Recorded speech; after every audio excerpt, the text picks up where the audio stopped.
way, I've actually got some info for you I can lead All into right. on that one, which is, I think it was behind the scenes. I don't know if this was ever said on camera, but if you remember, a lot of people forget the sort of, people make this mistake, Monty, where they always think esports is day to day and everything is a response to what happened that day. And they forget like the bigger picture of the wheels within wheels. So if you remember, it was intimated, it was just fucking reported that like Rogue, remember, was going to sell their spot. And potentially, like, they might have wanted to go out, and obviously they did a deal with Koi initially. And if you remember, last year, obviously Carmine Corp ended up buying the Astralis spot, right? But I've also heard Rogue was one of the teams where they were wanting to pay, they were one of the teams I've heard might have sold to Falcons famously, because obviously Falcons want into everything in esports and to spend loads of money. Now, here's an interesting detail. It was intimated to me that actually might also be why, sadly, people like Larson are like trapped in Rogue. Is like the implication was like, hey, don't worry, it'll be Falcons soon, and we're going to make like super teams and buy all the players. And then the problem is that didn't happen at the time, and so as a result, you ended up with this shit lineup. But you know what's funny? People made this point, but it's true.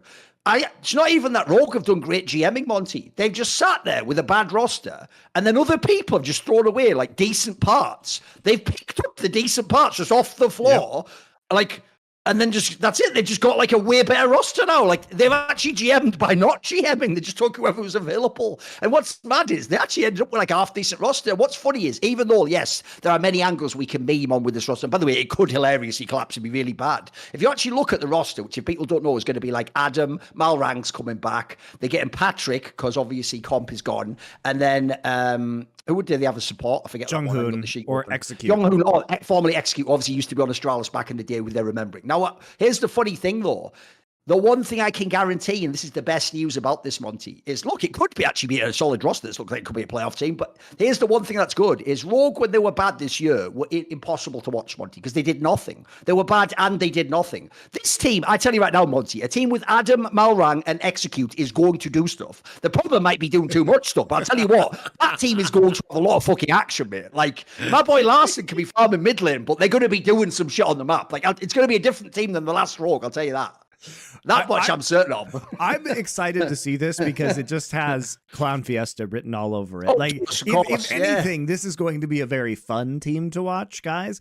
Malrang, apparently, so he went to Brazil for a while. From what I understand, he didn't do a lot in Brazil, so it's not like he was great. Patrick has been performing well. Wait a minute.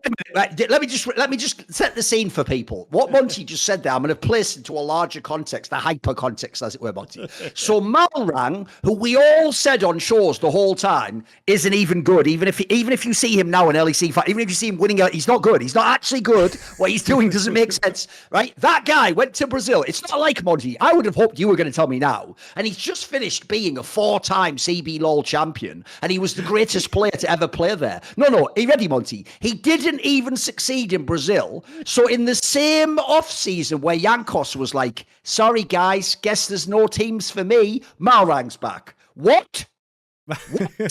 What? Hello, John from the 2000s. What? What are we doing right now? What are we doing right now? Jankos is available. We're getting Malrang. We're doing the you up to Malrang of all people. And by the way, he is up because he's in Brazil. He doesn't even play now. Like, what are we even doing at this point in time? You see, this is insanity. We are doing the you up to Malrang because Malrang is a freak in the sheets, man. That's the thing. It is true. Also, low-key, you know what's sad, Monty? You know pro players well enough to know this as well. There's also a type of pro where, like, for example, I'll guarantee Larson says he loves Malrang, mate, because the premise is, like, in that scenario, he's just like, it's like, yeah, you're just my like kamikaze pack. Just go in, yeah, just go in, mate. Yeah, go on. Yeah, you go off it. Yeah, I love him. He just, he won't even build his item. He breaks his whole path. They love players like that, of course. They love them. As somebody who is a Malrang enjoyer, purely for the chaos that he brings to the game. Post also just sit there not playing League of Legends, but okay, my bad. I guess no Jankos. Malrang does, could he? Fucking hell. But here's the thing, Thorin, about Malrang, is that he is a beautiful psychopath, and I love him. Will he sit in a top lane brush waiting for the enemy jungler to come for 2 minutes? Yes, he will. Will he buy 1 million Giants belts of ruby crystals and never finish an item? Of course he will. Will he sacrifice any semblance of efficient jungling and pathing just to get kills, to get his lane ahead? But as Otto Omne said on this show, he kind of loved that after having the inspired experience prior, right? And regardless of, look, is Malrang a great jungler? No. But he is extremely entertaining, and I really think it's he should fun. play in the LPL, mate. He was just tailor-made to play in the LPL. I can't believe he hasn't. It's mad, isn't it? He's unique, man, and I think this rogue roster is kind of psychopathic. Obviously, you're bringing Adam in, who wants to push lane, he wants to be lane dominant, so Malrang can just sit up there in a brush and camp for him and wait for the enemy jungler to come, right? Larson will just be on a little island by himself in the middle. At least Larson's used to playing with Malrang. We've got Patrick, who is pretty good, all things considered. Like that feels like a little bit of a gift. Sure. I'm honestly surprised that Giant X let him go and put in Noah instead. And then Execute. Look, if you guys, so Execute was a little bit hyped up when he was back on his Astralis run. If you guys don't know the story, if you haven't been watching LCK or the mid-table of LCK, which is admittedly not very exciting, he came back to Korea at the start of this year. He became Jeonghoon, which is his real first name, basically. So Jeonghoon, it was Jeonghoon before. I believe it was the other way around. Yeah, he was called Jeonghoon in Astralis, That's and then right. he changed to Execute in Korea. But whatever, it's all good. So he's coming back. He's coming back to the LEC. Possibly, we'll see which ID he ends up using. Now, this guy in LCK was not great. And by the time it got to summer, he was actually benched for Duro, who is now the new support of Gen G. And why was he not great? Because he takes insane risks in lane. He will just aggressively flash. He loves to do these all-ins.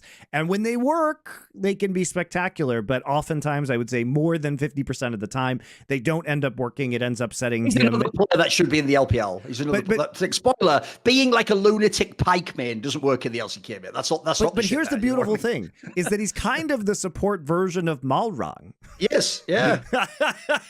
That's what I'm worried about. You have two of them, Monty. You need one. You need one to restrain the other one. You can't just have two of them going crazy. How are they going to interact on the map? I think it's awesome. Like I just want to see Malrang and Jeonghoon cook together.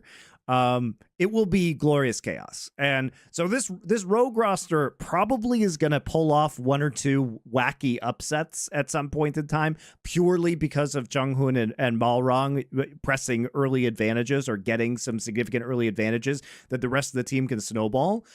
They're also going to lose spectacularly at times. Like I feel like if you want the hot mess of LEC rosters, this is going to be it. They'll have extreme variance. I think it'll be interesting. It's an interesting experiment. Is it better than getting Bo or Jankos? No. Is it more fun than getting Bo and Jankos? I would say yes.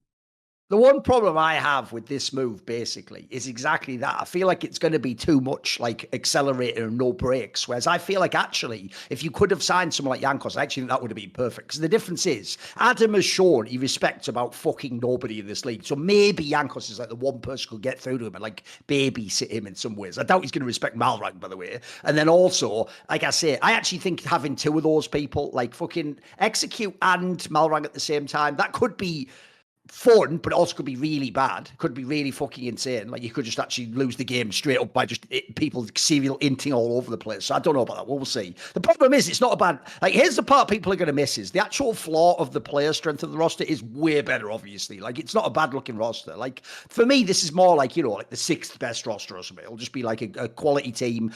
By the way, it mainly depends on Larson. Like if this lineup means Larson can then play like one of the best mids again, then maybe we could cook with some gas. Then we can do it. The main problem for me is always Adam, though, because like Nate, if Adam was like that when he was in a French team with Striker, the guy who like fucking spent all that time with him and fucking worked and did everything for him, like, bro, what's he going to be like on just a random team? Like, I can't wait to see that because I think people are ignoring. Like, I could see this guy being really badly behaved when he's outside of his comfort zone and just being a fucking diva. So I only want to worry about Adam in the server. I want to worry about, does he side lane? Does he push the lane? I don't want to worry about the other shit. Like, is he going to be a disruptive force or something? Or are you going to be moody or fucking have a sulk or something? So I feel like the problem is it's an exciting group of players, you're right. But no, I think it's impossible to know if this team will be good or bad. See more cool, funny, interesting clips based on topics from my content? Well, subscribe to this channel then, or, you know, be a pleb and don't.